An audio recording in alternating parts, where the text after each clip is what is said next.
sama dengan saya, menurut Islam sumpah itu adalah sesuatu yang wajib kita sampaikan dengan apa adanya.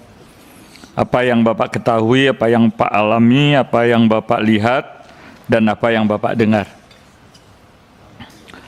Saudara saksi, saya membagi permasalahan haji ini atas 4 kategori. Pertama, manajemen kuota haji. Yang kedua, manajemen operasional. Yang ketiga, manajemen keuangan. Yang keempat, manajemen SDM. Mungkin saya juga 4 kali 5 menit nanti saya bertanyanya. Karena dijatahi oleh pimpinan cuma 5 menit. Saudara saksi tadi menyampaikan bekerja di Kementerian Agama sudah 14 tahun, betul? 10 tahun. Dan selama bekerja di PHU. Sekarang juga di PHU. Betul. Sebagai kepala? Sebagai nomenklaturnya sebetulnya staf teknis haji, Pak. Staf teknis haji? Ya. SK saudara apa? Staf teknis haji. Staf teknis haji? Ya. Tapi yang paling bertanggung jawab di mengenai KUH itu ya, adalah saudara? Oke. Saudara bertanggung jawabnya ke siapa? Secara struktur kita ke KJRI, Pak, tapi secara TUSI ke Kementerian Agama. Secara struktur ke KJRI? KJRI. Kita di bawah KJRI. Jadi seperti staf teknis perhubungan, staf teknis imigrasi, staf teknis tenaga kerja, staf teknis haji. Tapi jadi saudara berdiri di 2 matahari dong ya? Di dua kaki? Ya kurang lebih secara struktur memang KJRI, secara TUSI ke Kementerian Agama. Secara institusinya ke Kementerian Agama? Karena semua pegawai atau pekerjaan yang ada di luar negeri itu induknya adalah kalau tidak konsuliat ya kedutaan gitu, Pak. Kedutaan. Bagaimana saudara membagi waktu saudara? Di sisi lain saudara juga memberikan pertanggungjawaban ke Kementerian Luar Negeri, ke KJRI. Laporan ke Pak Konjen kami lakukan secara berkala. Kemudian hal apa saja yang saudara laporkan ke Konjen dan hal apa saja yang saudara laporkan ke Kementerian Agama? Ya tentu tugas dan fungsi kami, terutama selama operasional, kita laporan harian kita itu kita dipuskan juga ke Konjen dan ke Dubes. Oke. Sebagai yang paling bertanggung jawab di KUH atau di Kementerian Agama, saudara bertanggung jawabnya ke siapa? Ke pimpinan, Pak. Dalam hal ini Pak Dirjen. Ke Pak Dirjen? Ya. Siapa itu Dirjennya? Prof. Hilman. Pak Hilman? Oh. Bukan ke Menteri Agama? Ya tentu secara struktur ke atas nanti juga ke Menteri Agama, Pak.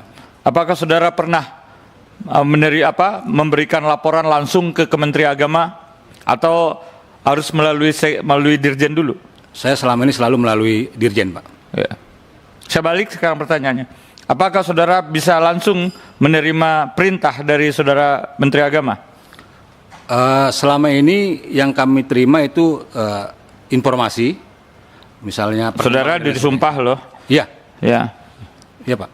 Tolong ya, artinya bicaranya yang betul gitu loh ya. Jadi kita masuk akal, Pak. Ya. Pertanyaan saya adalah, apakah saudara selama ini pernah diperintah langsung sama Menteri Agama? Pernah, Pak. Pernah? Ya. Hal apa saja?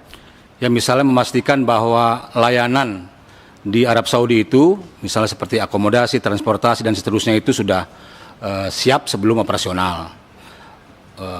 Dan perintah-perintah lain yang kaitannya dengan kesiapan operasional haji, Pak. Oh. Secara terperinci, apa kira-kira yang diperintah itu secara detail gitu kan? Itu kan secara umum yang saudara sampaikan tadi secara umum. Ya.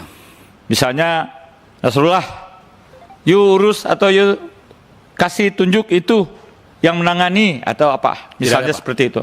Tidak. Hanya beliau biasanya minta kepastian, misalnya apakah untuk persiapan konsumsi sudah siap semua, bagaimana dengan kontrak-kontrak, karena memang kami di kantor urusan haji itu memastikan bahwa semua layanan sudah siap sebelum operasional. Yang sifatnya pengadaan itu ada tim sendiri dari pusat, Pak. Apakah saudara menteri pernah memerintahkan saudara, misalnya mengenai masair, saya minta perusahaan ini yang megang? Tidak, Pak. Betul. Ya. Mengenai transportasi, saya minta perusahaan ini yang megang. Pernah nggak apa itu? Tidak, Pak. Tidak ada. Tidak. Oke. Sekarang bertanya saya mengenai masalah kuota haji. Saudara ada ngurus kuota haji? Sesuai tusi saya, Pak, kami itu memfasilitasi komunikasi antara Kementerian Agama dengan pihak-pihak terkait di Arab Saudi. Jadi untuk kuota, misalnya kami menerima tanggal 30 Juni 221.000. Kemudian ya kami sampaikan bahwa waktu itu juga ada pimpinan ya bahwa kuota kita sekian. Tanggal 30 Juni. 30 Juni 2023 selesai nafar awal kalau tidak salah. Jadi setelah selesai nafar awal, saudara menerima informasi tentang jumlah kuota haji tahun 2024. Ya, dan itu sebanyak 221. Betul. Dan itu bukan hanya saya, Pak, tapi karena waktu itu diundang delegasi, kami tentu sebagai staf teknis mendampingi pimpinan. Itu informasi saudara yang saudara terima itu informasi tertulis atau lisan? Tertulis, Pak. Jadi setiap delegasi diberikan map. Di dalamnya itu ada jumlah kuota, kemudian kuota. Di mana itu diberikannya? Di kantor Menteri Haji di Mekah waktu itu. Oh, kantor Menteri Haji di Mekah. Ya. Oke. Apakah saudara pernah mendengar selain dari kuota haji yang 221.000 itu untuk tahun 2024 ada kuota lain? Kuota tambahan. Ya, apa namanya? Ya, bulan Oktober saya mendengar ada kuota tambahan. Bulan berapa? Oktober. Kira-kira bulan Oktober ini kapan? Ya pas kunjungan Presiden ke Arab Saudi bertemu dengan Putra Mahkota, kemudian setelah itu diumumkan ada kuota tambahan 20.000.